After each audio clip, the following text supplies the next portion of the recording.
the adult child who's quietly paying mom's phone bill, double checking dad's credit card, or wondering when you should step in? Well, this video is for you.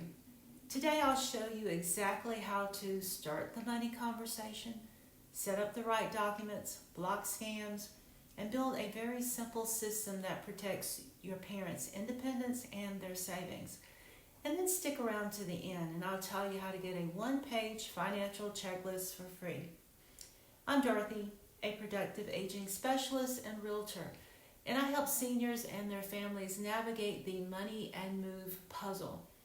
Every week I work with aging parents and adult children, and one of the biggest regrets I hear is we waited too long to talk about money. So start before the crisis. So here's the truth. The best time to talk about money is before anything goes wrong. Missed bill payments and confusion with change or tips can be early signs of cognitive changes long before a formal diagnosis.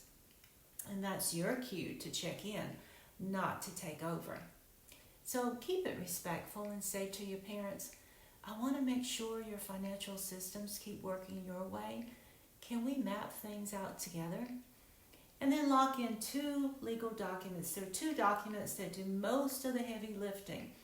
And the first one is the durable power of attorney for finances.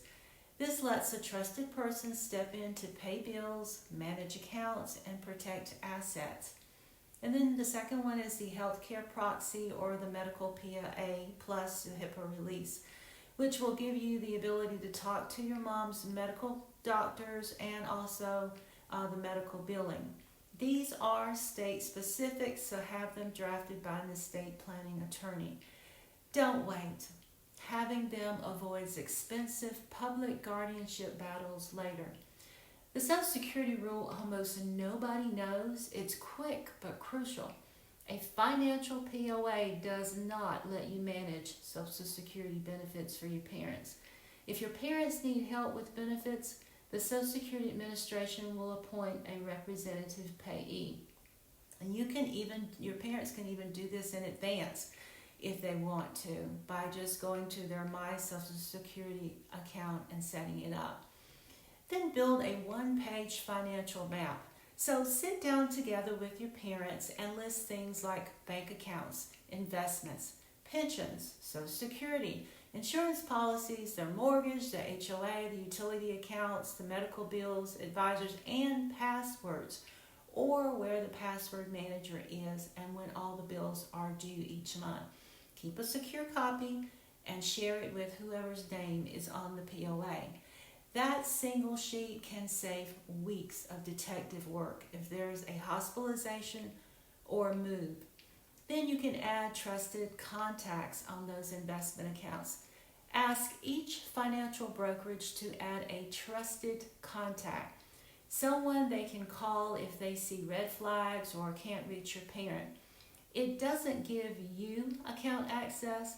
It's more of a safety valve against scams or confusion. It is so important to scam-proof your parents' household. Older adults lose billions each year to scams, and that's just what's reported. So teach the red flags that scammers use, such as urgency. You have to send the money right away. Or secrecy. Don't you tell anyone what you did. And they request prepaid cards, wire transfers, or even crypto. And tell them don't believe anyone claiming to be from the FTC or the bank security who wants them to stay on the line and verify personal information. Lock it down with a credit freeze with all three bureaus to avoid unauthorized scams or loans by scammers. Do transaction alerts on bank and credit cards that go to the trusted contact. A call rule. Tell your parents to hang up and call the number on the back of their card, or simply tell you about the phone call. Make it normal to talk about these weird calls, not shameful.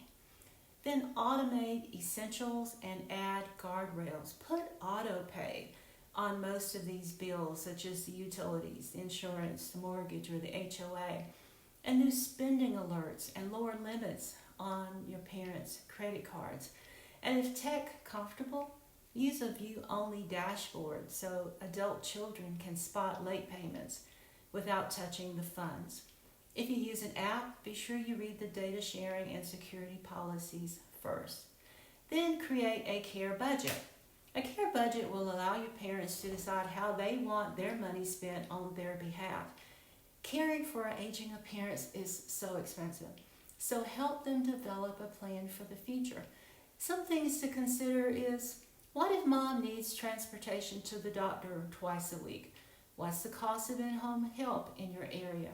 What do adult day programs cost? And how expensive is assisted living? Map out likely scenarios now and decide what gets cut before you're in a crisis. And remember, missed mortgage or card payments aren't just costly, they can be early cognitive red flags. Share the work and document decisions. If there are siblings, assign roles. One to pay all the bills, one to manage medical issues or concerns, one to manage their living situation. And then keep a simple log of the big decisions, the reimbursements, and hours if one child is doing most of the work. Once a year, review all documents and update as necessary. Set a calendar reminder to refresh the one page of financials, confirm the beneficiaries, to update passwords, to revisit the budget, and retrain your parents against new scams. Scammers evolve, so should your parents' defenses. So what are the signs that it's time for you to step in?